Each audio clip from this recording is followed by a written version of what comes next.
ಕಳೆದ 10 ವರ್ಷದಿಂದ ಇತ್ತೀಚೆಗೆ ಹೃದ್ರೋಗದ ಸಂಖ್ಯೆ ತುಂಬ ಜಾಸ್ತಿ ಆಗ್ತಾ ಇದೆ. ಚೇಂಜ್ ಆಗಿದೆ ಏನು ಗೊತ್ತಾ? ಹೊಟ್ಟೆ ಒಳಗೆ ಸೇರಿಸ್ಕೊಳ್ತಿರುವಂತಹ ಪದಾರ್ಥಗಳು, ನೀವು ತಿನ್ನೋ ಹೆಚ್ಚಿನ ಆಹಾರ ಅಲ್ಲದೆ ಇರುವಂಥ ಆಹಾರಗಳಲ್ಲಿ ಗ್ಲೂಟಮೇಟ್ಗಳಿದೆ.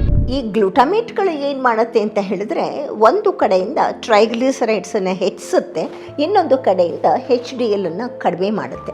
ಹೀಗೆ ಆಗೋದ್ರಿಂದ ಕಾರ್ಡಿಯೋವ್ಯಾಸ್ಕ್ಯುಲರ್ ಡಿಸೀಸಸ್ಗಳು ಜಾಸ್ತಿ ಆಗುತ್ತೆ. ಯಾವ ಮಟ್ಟಕ್ಕೆ ಅಂತ ಹೇಳಿದ್ರೆ, ಗರ್ಭಿಣಿ ಹೆಣ್ಣುಮಕ್ಕಳು ಇಂಥ ಆಹಾರಗಳನ್ನೆಲ್ಲ ತಿಂದಾಗ ಮಗು ಹುಟ್ಟಿ ಸುಮಾರು ಒಂದು 20-25 ವರ್ಷಕ್ಕೆ ಕೂಡ ಅದಕ್ಕೆ ಹೃದ್ರೋಗಗಳು ಅಥವಾ ಹೃದಯಾಘಾತ, ಹೃದಯ ಸ್ತಂಭ ಆಗುವುದನ್ನು ನಾವು ನೋಡ್ತಾ ಇದ್ದೀವಿ. ಚಿಪ್ಸ್ ಇರಬಹುದು ಅಥವಾ ರೆಡಿ ಟು ಈಟ್ ಫುಡ್ಗಳಿರಬಹುದು, ನೂಡಲ್ಸ್ ಇರಬಹುದು, ಇದರೊಳಗೆ ಎಲ್ಲದರೊಳಗೂ ಈ ತರಹದ ಉಪ್ಪಿನ ರೀತಿಯ ಪದಾರ್ಥಗಳಿದೆ. ಇಂಥವುಗಳು ಎಲ್ಲವೂ ಕೂಡ ನಮಗೆ ಹೃದ್ರೋಗವನ್ನು ಜಾಸ್ತಿ ಮಾಡುತ್ತೆ. ಯಾಕೆ ಅಂತ ಹೇಳಿದ್ರೆ, ರಕ್ತದ ಒತ್ತಡವನ್ನು ಹೆಚ್ಚಿಸ್ತಾ ಇರುತ್ತೆ. ಏನ್ರಿ ಇದು ಇಷ್ಟೊಂದು ಮೆಡಿಕಲ್ ಸೈನ್ಸ್ ಅಡ್ವಾನ್ಸ್ ಆಗಿದೆ ಅಂತ ನಾವು ಹೇಳ್ತಾ ಇದ್ದೀವಿ, ಇಡೀ ಜಗತ್ತೆಲ್ಲಾನು ಇದನ್ನು ಒಪ್ಕೊಳ್ಳೋ ಅಂಥ ಮಾತು. ಆದರೂ ಕೂಡ ಕಾಯಿಲೆಯಿಂದ ನರಳುತ್ತಿರೋರ ಸಂಖ್ಯೆ ವಿಪರೀತ ಜಾಸ್ತಿ ಆಗ್ತಾ ಇದೆ. ಅದರೊಳಗೂ ನೋಡಿ, ಕಳೆದ 10 ವರ್ಷದಿಂದ ಇತ್ತೀಚೆಗೆ ಹೃದ್ರೋಗದ ಸಂಖ್ಯೆ ತುಂಬ ಜಾಸ್ತಿ ಆಗ್ತಾ ಇದೆ. ಗಾಬರಿ ಹುಟ್ಟೋಷ್ಟು ಸಂಖ್ಯೆಯಲ್ಲಿ ಹೃದ್ರೋಗಗಳು, ಅದರಲ್ಲೂ ಮಧ್ಯ ವಯಸ್ಸಿನ 30ರಿಂದ 50 ಆ ವಯಸ್ಸಿನವರಲ್ಲಿ ಕೂಡ ಇದು ವಿಪರೀತವಾಗಿ ಕಾಣಿಸ್ಕೊತಾ ಇದೆ. ಇದು ಇದ್ದಕ್ಕಿದ್ದಂಗೆ ನಮ್ಮ ಜೆನೆಟಿಕ್ ಕೆಮಿಸ್ಟ್ರಿ ಚೇಂಜ್ ಆಗೋಯ್ತಾ? ಖಂಡಿತ ಅಲ್ಲ. ಚೇಂಜ್ ಆಗಿದೆ ಏನು ಗೊತ್ತಾ? ನಾವು ಹೊಟ್ಟೆ ಒಳಗೆ ಸೇರಿಸ್ಕೊಳ್ತಿರೋಂತಹ ಪದಾರ್ಥಗಳು, ಆಹಾರ ಅಂತ ನಾನು ಖಂಡಿತವಾಗ್ಲೂ ಹೇಳ್ತಾ ಇಲ್ಲ.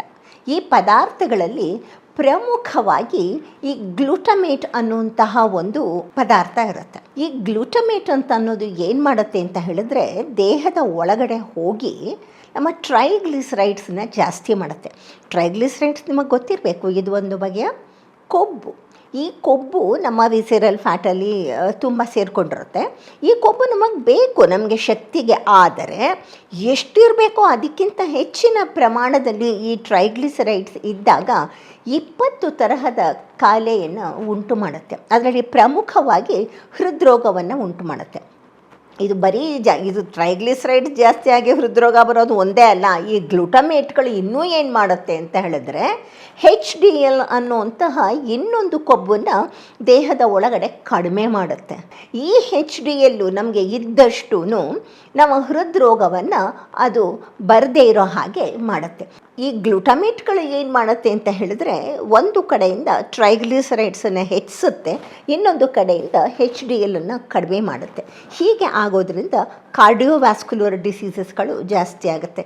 ಪ್ರಮುಖವಾಗಿ ನಮ್ಮ ಹೃದಯಕ್ಕೆ ರಕ್ತ ದಿನವೂ ಸಪ್ಲೈ ಆಗ್ತಾ ಇರಬೇಕು.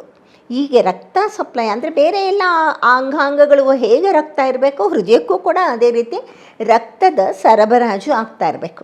ಹೀಗೆ ರಕ್ತದ ಸರಬರಾಜು ಆಗ್ತಾ ಇರೋವಾಗ ರಕ್ತನಾಳಗಳಲ್ಲಿ ಈ ಟ್ರೈಗ್ಲಿಸರೈಡ್ಸು ಮತ್ತು ಅದರದ್ದು ಮೆಟಬಾಲಿಕ್ ಬ್ರೇಕ್ಡೌನ್ಗಳು, ಬೇರೆ ಬೇರೆ ಅಂಶಗಳು ಎಲ್ಲವೂ ಸೇರಿಕೊಂಡು ರಕ್ತನಾಳಗಳನ್ನು ಗಟ್ಟಿ ಕಟ್ಟಿಸುತ್ತೆ. ಇದಕ್ಕೆ ಮುಖ್ಯವಾದ ಕಾರಣ ಗ್ಲೂಟಮೇಟ್ಗಳು. ಯಾವ್ಯಾವುದ್ರಲ್ಲಿದೆ ಗ್ಲೂಟಮೇಟು? ನೀವು ತಿನ್ನೋ ಹೆಚ್ಚಿನ ಆಹಾರ ಅಲ್ಲದೆ ಇರುವಂಥ ಆಹಾರಗಳಲ್ಲಿ ಗ್ಲೂಟಮೇಟ್ಗಳಿದೆ. ಇವತ್ತಿನ ದಿವಸ ನೀವು ಸ್ಟೋರಿಗೆ ಹೋಗಿ ನೋಡಿದ್ರೆ, ಜನಗಳು ತೆಗೆದುಕೊಳ್ತಿರೋ ಆಹಾರಗಳಲ್ಲಿ ಎಷ್ಟೊಂದು ಗ್ಲೂಟಮೇಟ್ ಇದೆ.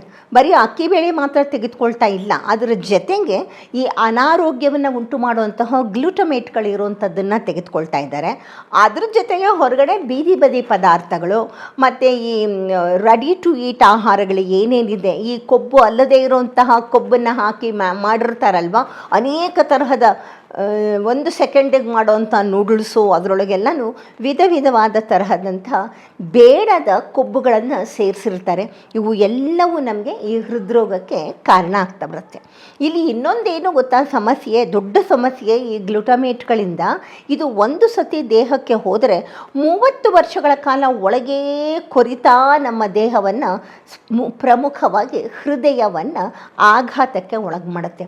ಯಾವ ಮಟ್ಟಕ್ಕೆ ಅಂತ ಹೇಳಿದ್ರೆ, ಗರ್ಭಿಣಿ ಹೆಣ್ಣುಮಕ್ಕಳು ಇಂತಹ ಬೀದಿ ಬದಿ ನೂಡಲ್ಸ್ ಇರಬಹುದು, ಇನ್ನು ಬೇಕಾದಷ್ಟು ಈ ಪ್ರೀ ಕುಕ್ಡ್ ಫುಡ್ಗಳೆಲ್ಲ ಇದೆ, ದೊಡ್ಡ ಲಿಸ್ಟೇ ಇದೆ. ಅದು ಆ ಕಂಪ್ನಿನವರೇ ಒಪ್ಕೋತಾರೆ ಅದು ಆರೋಗ್ಯಕ್ಕೆ ಒಳ್ಳೆಯದಲ್ಲ ಅಂತ.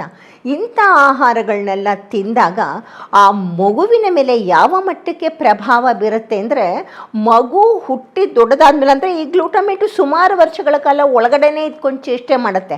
ತಾಯಿಯ ಗರ್ಭದಿಂದ ತೆಗೆದುಕೊಂಡಿದ್ದಂತಹ ಈ ಗ್ಲೂಟಮೇಟು ಮಗು ಹುಟ್ಟಿ ಸುಮಾರು ಒಂದು 20-25 ವರ್ಷಕ್ಕೆ ಕೂಡ ಅದಕ್ಕೆ ಹೃದ್ರೋಗಗಳು ಅಥವಾ ಹೃದಯಾಘಾತ, ಹೃದಯ ಸ್ತಂಭ ಆಗುವುದನ್ನು ನಾವು ನೋಡ್ತಾ ಇದ್ದೀವಿ. ಹಾಗಾಗಿ ಯಾವುದೇ ಕಾರಣಕ್ಕೂ ಈ ತರಹದ ಆಹಾರಗಳನ್ನು ನಾವು ತೆಗೆದುಕೊಳ್ಳೋದು ಬೇಡ. ಇನ್ನೂ ಒಂದೇನು ಮಾಡ್ತಾ ಇದ್ದೀವಿ ಗೊತ್ತಾ, ಬರೀ ಗ್ಲೂಟಮೇಟ್ಗಳು ಮಾತ್ರನೇ ಅಲ್ಲ, ಈ ಸೋಡಿಯಂ ಯುಕ್ತ ಅಂದರೆ ಉಪ್ಪಲ್ಲ, ಉಪ್ಪಿನ ರೀತಿ ಇರುವಂತಹ ಅನೇಕ ತರಹದ ಪದಾರ್ಥಗಳು ಮಾರ್ಕೆಟ್ನಲ್ಲಿ ಸಿಗ್ತಾ ಇದೆ. ಅದು ನಾವು ತೆಗೆದುಕೊಳ್ಳೋ ಚಿಪ್ಸ್ ಇರಬಹುದು ಅಥವಾ ರೆಡಿ ಟು ಈಟ್ ಫುಡ್ಗಳಿರಬಹುದು, ನೂಡಲ್ಸ್ ಇರಬಹುದು, ಇದರೊಳಗೆ ಎಲ್ಲದರೊಳಗೂ ಈ ತರಹದ ಉಪ್ಪಿನ ರೀತಿಯ ಪದಾರ್ಥಗಳಿದೆ. ಅದು ಯಾವ್ಯಾವುದು ಅಂತಂದರೆ sodium sulphate, sodium bisulphate, potassium sulphate, ಇಂಥವುಗಳು ಎಲ್ಲವೂ ಕೂಡ ನಮಗೆ ಹೃದ್ರೋಗವನ್ನು ಜಾಸ್ತಿ ಮಾಡುತ್ತೆ. ಯಾಕೆ ಅಂತ ಹೇಳಿದರೆ ರಕ್ತದ ಒತ್ತಡವನ್ನು ಹೆಚ್ಚಿಸ್ತಾ ಇರುತ್ತೆ. ಇದು ಇಷ್ಟೇನಾ, ಇದು ಎರಡೇನಾ, ಇನ್ನೂ ಇದೆ ನೋಡಿ.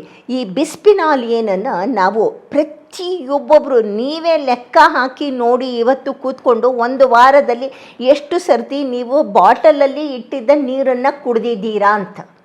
ಅದರಲ್ಲೂ ನೀವು ಟ್ರಾವೆಲ್ ಮಾಡೋವಾಗ, ಮಕ್ಕಳನ್ನ ಆಟಕ್ಕೆ ಕಳಿಸೋವಾಗ ಈ ಬಾಟ್ಲ್ಗಳಲ್ಲಿ, ಪ್ಲಾಸ್ಟಿಕ್ ಬಾಟ್ಲಲ್ಲಿ ಬಿಸಿ ನೀರು ಹಾಕಿ ಕೊಡ್ತಾರೆ.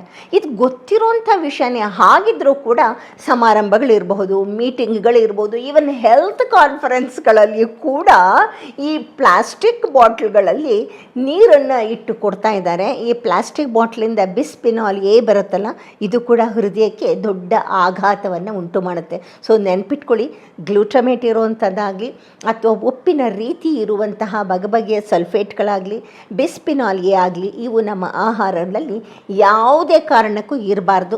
ಅದನ್ನೆಲ್ಲ ನಾವು ತೆಗೆದರೆ ಆರೋಗ್ಯವಂತ ಜೀವನವನ್ನು ನಾವು ಸಾಧಿಸಬಹುದು. ನಮಸ್ಕಾರ.